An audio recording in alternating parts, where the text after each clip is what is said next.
بسم اللہ الرحمن الرحیم الحمد للہ وحدہ والصلاة والسلام علی من لا نبی بعدہ اما بعد فاعوذ باللہ من الشیطان الرجیم بسم اللہ الرحمن الرحیم لئن شکرتم لازیدنکم ولئن کفرتم ان عذابی لشدید صدق اللہ العظیم۔ حضرات محترم، آج اولاد کی تربیت کے سلسلے میں چند گزارشات لے کر آپ کی خدمت میں حاضر ہوا ہوں۔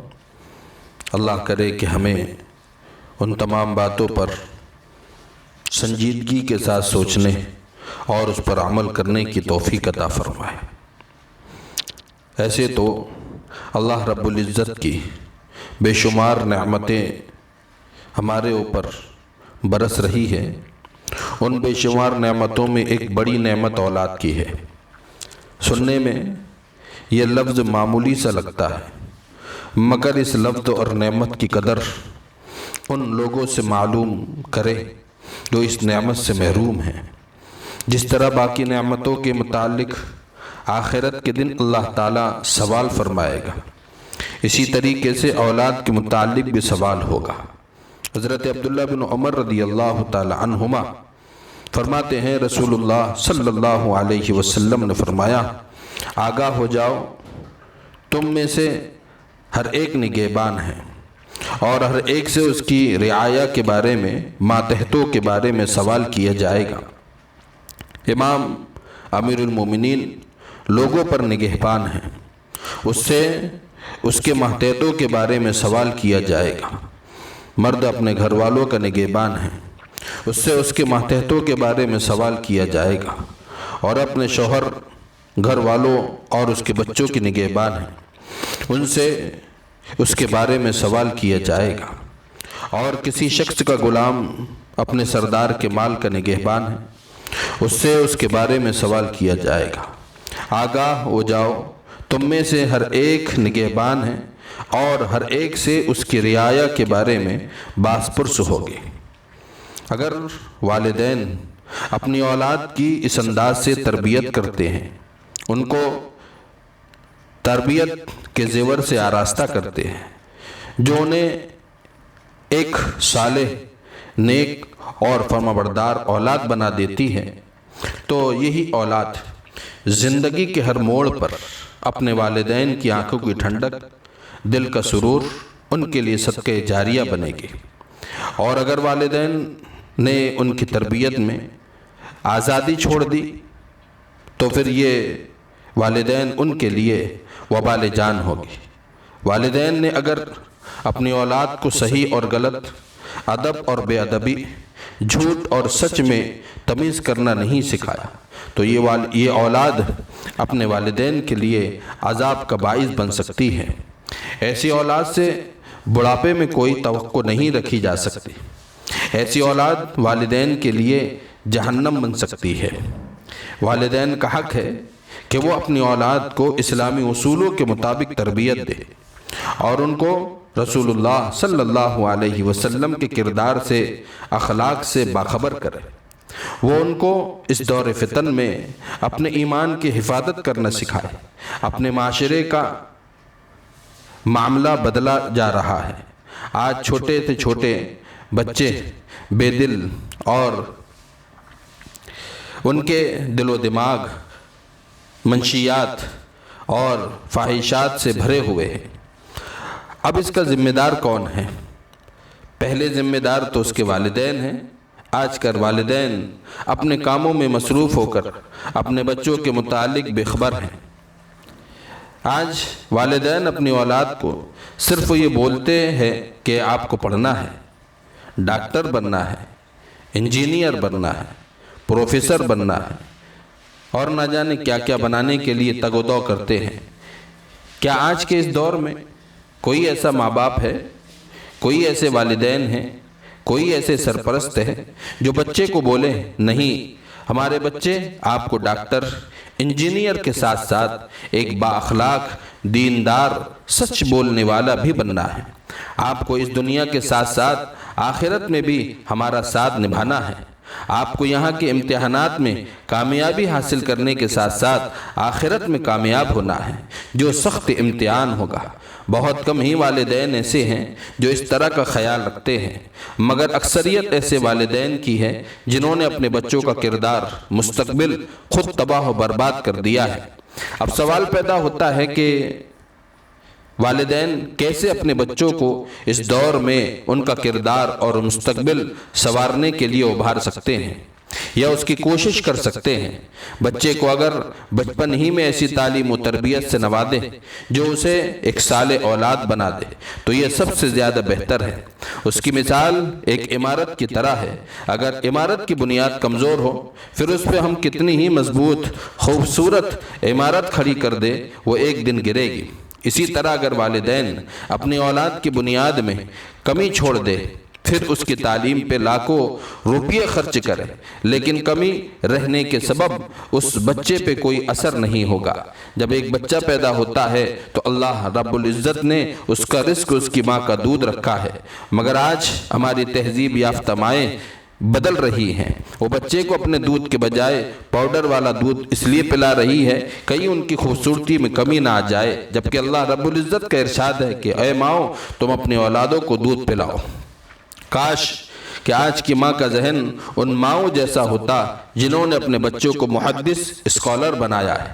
علامہ اقبال کی والدہ کے بارے میں آپ نے سنا ہوگا کہ ان کا شوہر سود کا کاروبار کیا کرتا تھا، اس کام سے وہ اپنے شوہر سے ناراض تھی۔ جب علامہ اقبال علیہ الرحمہ پیدا ہوئے تو انہوں نے اسے دودھ نہیں پلایا، اور وجہ یہ تھی کہ وہ نہیں چاہتی تھی کہ ان کا بچہ ایک بھی دانہ حرام کا کھائے۔ انہوں نے اپنے زیورات بیچ کر ایک بکری خریدی، اس کا دودھ اپنے بچے کو پلایا کرتی تھی۔ ایسی ماں جن کی خواہش یہ ہو کہ میرا بچہ علماء کی صحبت میں رہے، میرا بچہ نیک لوگوں کی صحبت میں رہے، میرا بچہ اللہ والوں کی صحبت میں رہے۔ حضرت الامام شافعی رحمۃ اللہ علیہ کی والدہ جن کا شوہر انتقال کر گیا، انہوں نے اپنی اولاد کی صحیح تربیت کے لیے جدوجہد کی، ان کی پرورش کی اور ان کو مکہ بھیجا تاکہ وہ علماء کے درمیان اپنا بچپن گزارے۔ یہ ہے مثالی مائیں۔ اس زمانے کی ماؤں کو بھی اپنے بچوں کی تربیت ایسے ہی کرنا چاہیے۔ اس زمانے میں ماؤں کو اپنے بچوں کے اوپر بہت زیادہ خیال دینا چاہیے، کیونکہ آج کی تہذیب نے ہمارے معاشرے کو بگاڑ کے رکھ دیا ہے۔ ہم اپنے بچوں کو اچھے اسکولوں میں درج تو کرتے ہیں، داخلہ تو کراتے ہیں، مگر ان کی تربیت خود نہیں کرتے۔ المیہ تو یہ ہے کہ آج بچہ 2 سال کا ہوتا ہے، اس کو ایسے اسکولوں میں درج کرتے ہیں جہاں اس کی ذمہ داری کسی اور کے ذمہ ہوتی ہے۔ جو ذمہ داریاں ایک ماں کی انجام دینی ہوتی ہے وہ دوسری عورتیں انجام دیتی ہیں۔ کیا یہ بچہ بڑا ہو کر اپنے والدین کا وفادار بن سکتا ہے؟ کیا اس کے دل میں والدین کے لیے محبت ہوگی؟ ماں کا چہرہ اپنے والدین کی، ماں کا چہرہ اپنے بچے کی کتاب کا پہلا سبق ہوتا ہے۔ وہ بچہ تعلیم یافتہ ضرور بنے گا مگر تربیت یافتہ نہیں ہوگا۔ اللہ رب العزت کا ارشاد ہے، اے ایمان والو اپنے آپ کو اور اپنے گھر والوں کو اس آگ سے بچاؤ جس کا ایندھن انسان ہے اور پتھر ہے، جس پر سخت دل مضبوط فرشتے مقرر کیے گئے ہیں، جنہیں جو حکم دیا جاتا ہے اس کی نافرمانی نہیں کرتے بلکہ وہ حکم بجا لاتے ہیں۔ اس آیت کریمہ میں اللہ رب العزت نے ہمیں اپنی ذمہ داری کی طرف توجہ دلائی ہے کہ ہم اپنے ساتھ ساتھ اپنے گھر والوں کو بھی جہنم کی آگ سے بچائیں، ان کی اصلاح کرے، ان کی اسلامی تربیت کا اہتمام کرے، اپنے بچوں کو نماز، روزہ، تلاوت کی طرف متوجہ کرے، ان کو اچھائی کا حکم دیں، ان کو برائی سے روکیں تاکہ ان کو بھی جہنم کی آگ سے بچایا جا سکے۔ لیکن آج اگر ہم دیکھیں، اگر کوئی شخص کسی دوسرے شخص کو بولتا ہے اپنے اہل و عیال کی فکر کرو تو وہ جواب میں 2 باتیں آپ کو کہے گا۔ نمبر 1، آپ نے کتنی تربیت دی اپنے بچوں کی، یا پھر وہ یہ کہے گا کہ مجھے کیا اپنے بچوں کی قبر میں جانا ہے، مجھے اپنا حساب دینا ہے، مگر اس کو پتہ نہیں اگر وہ کتنا بھی نیک ہو لیکن جب اس کی اولاد کو حساب ہوگا وہاں اس کے باپ کو بھی جواب دینا ہوگا۔ وہ خود نماز پڑھتا تھا مگر اولاد کو نہیں بولتا تھا۔ اس کی یہ نافرمان اولاد جس کے بارے میں اس نے دنیا میں کہا تھا مجھے کیا اس کی قبر میں اترنا ہے، کیا مجھے اس کے بدلے میں حساب دینا ہے، یہی اولاد اپنے باپ کے لیے عذاب بن جائے گی۔ حضرت ابو ہریرہ رضی اللہ تعالی عنہ فرماتے ہیں جب یہ آیت کریمہ وَأَنذِرْ عَشِيرَتَكَ الْأَقْرَبِينَ اور اپنے گھر والوں کو اللہ کے عذاب سے ڈرائیں، تو رسول اللہ صلی اللہ علیہ وسلم نے فرمایا اے قریش کے لوگوں، تم لوگ اپنی اپنی جانوں کو آج نیک کاموں کے بدلے میں بچا لو، میں اللہ کے سامنے تمہارے کچھ کام نہیں آؤں گا۔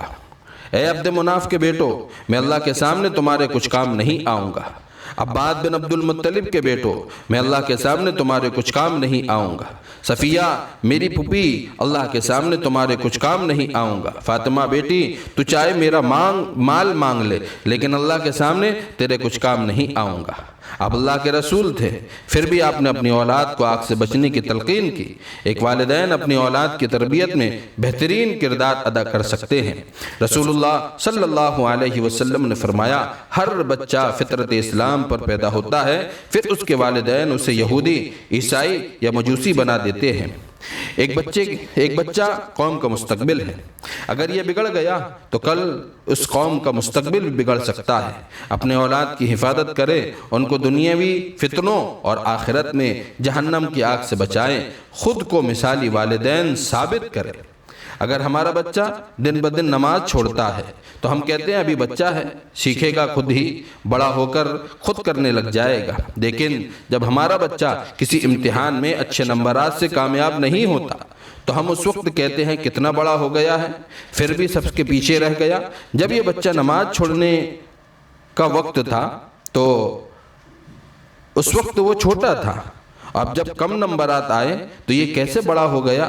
تھوڑی دیر سوچے اس سوال پر کہ دینی کاموں کو چھوڑنے میں ہم اپنے بچوں کے بارے میں کہتے ہیں کہ بھی بچہ ہے، چھوٹا ہے، لیکن دنیاوی چیزوں کے بارے میں جب وہ نقصان کرتا ہے تو وہ ہماری نگاہوں میں بڑا بن جاتا ہے۔ کیا ہم نے دین اسلام کو کتنی غیر اہمیت دے رکھی ہے؟ ہم سوچے میرے بھائیوں بزرگوں، ہم اس بات کے اوپر غور کریں۔ اس لیے بہت سارے والدین اپنے بچوں کے لیے فکر مند رہتے ہیں، ان کے ذہنوں میں یہی پریشانی ہر وقت گھومتی رہتی ہے، کہیں ہمارا بچہ کوئی غلط کام نہ کر بیٹھے۔ اگر آپ چاہتے ہیں کہ آپ کو سکون کی زندگی میسر ہو تو اپنے اولاد کی صحیح تربیت کریں، اور والدین اللہ سے دعا گو رہے اللہ تعالیٰ انہیں نیک صالح اولاد بنائے، اور ہونے والی اولاد کے بارے میں دعا گو رہیں اللہ انہیں نیک صالح اولاد عطا فرمائے، ان کے ساتھ محبت و شفقت سے پیش آئے، اپنے اولاد کو اخلاق تربیت سے نوازے، اپنی اولاد کو ایسی تعلیم دے جس کی وجہ سے وہ شرک سے نفرت کرے، اللہ پر توکل کرنا سیکھیں، اسے کتاب و سنت کی طرف متوجہ کرے، اسے دوست و دشمن میں شناخت کرائے، ان کی پہچان کرائے، اور اپنی بچیوں کو پردہ اور حجاب کی طرف مائل کرے۔ اس مسئلے میں غفلت سے کام نہ لے۔ دیوس ہے وہ والدین جو اپنے اہل و عیال میں غلط، فحاشی، بدکاری کو دیکھے مگر پھر بھی خاموش رہے، اپنی آنکھیں بند رکھے۔ آپ کی بچیاں جب کالج یا اسکول جائے ان کو ایک بار اچھے سے دیکھیں، کہیں انہوں نے ایسے کپڑے نہ پہنے جن کی وجہ سے ان کی عزت محفوظ نہ ہو۔ آج ماحول خراب ہے، رونا آتا ہے آج کے معاشرے پر۔ ایک لڑکی گھر سے سج دج کر نکلتی ہے، اسے خوشی ہوتی ہے کہ اس کی طرف کوئی غیر مائل ہو جائے۔ جب ہمارے معاشرے کے جانور اس کی عزت تاتار کرتے ہیں تب بے بس ہو جاتی ہے۔ آج کل اکثر بچیاں بولتی ہے دل صاف ہونا چاہیے۔ پردہ کرنے سے کیا ہوگا کہ ہماری ماں ام المومنین حضرت عائشہ رضی اللہ تعالی عنہا کا دل صاف نہیں تھا؟ کیا سیدہ فاطمہ رضی اللہ تعالی عنہا کا دل پاک نہیں تھا؟ یہ بات صحیح ہے کہ دل سے پاک ہونا چاہیے، مگر اس کے ساتھ ساتھ اپنی بچیوں کو دینی تعلیم و تربیت سے بھی تو آراستہ کریں، ان کی صحیح اخلاقی تربیت کریں، ان کو بچپن سے ہی پردہ کرنے کی تلقین کرے، ان کو تنگ و باریک لباس نہ پہنائیں جو فحاشی کا ذریعہ بنے، ان کو مردوں کے ساتھ مشابہت کرنے سے روکے، کیونکہ نبی کریم صلی اللہ علیہ وسلم نے ان مردوں پر لعنت فرمائی ہے جو عورتوں کی مشابہت اختیار کرتے ہیں، اور ان عورتوں پر لعنت کی ہے جو مردوں کی مشابہت اختیار کرتے ہیں۔ اپنے بچوں کو اچھی عادات، اخلاق، اطوار سکھلائے، اور یہ سب تبھی ممکن ہو سکتا ہے جب والدین اپنی ساری مصروفیات چھوڑ کر 2-4 گھنٹے اپنی اولاد کے ساتھ گزارے۔ لازمی ہے کہ پہلے والدین خود دیندار بنے، پھر اپنے بچوں کو دیندار بننے کا درس دے۔ زندگی خوبصورت ہے اور اس کا ایک خوبصورت حصہ ہمارے بچے ہیں۔ یہ بچے پھول کے مانند ہے، اگر ہم پھول کو ہر روز پانی ڈالیں تو یہ دن بدن نکھرے گا، اور اگر ہم اسے پانی نہ دیں تو یہ بکھرے گا۔ اگر آپ اپنی اولاد کو نکھرتے دیکھنا چاہتے ہیں تو ان کی بہترین تربیت کریں، محبت اور پیار کے ساتھ ان کو جو ہے اپنے سے چمٹائے رکھے۔ اپنی اولاد کو وہ محبت پیش کرے جو وہ باہر تلاش کرنا چاہتی ہے۔ اگر ہم اپنی اولاد کو اس طریقے سے محبت اور پیار کے ساتھ، شفقت و ہمدردی کے ساتھ ان کے ساتھ پیش آئیں گے تو یقیناً وہ اولاد ہماری فرمانبردار ہوگی۔ اللہ تعالی ہمیں نیک صالح اولاد بھی عطا فرمائے اور ہمیں نیک صالح والدین بننے کی توفیق بھی عطا فرمائے۔ ہم سب کو اپنے بچوں کی بہترین تربیت کرنے کی توفیق عطا فرمائے۔ وآخر دعوانا ان الحمد للہ رب العالمین۔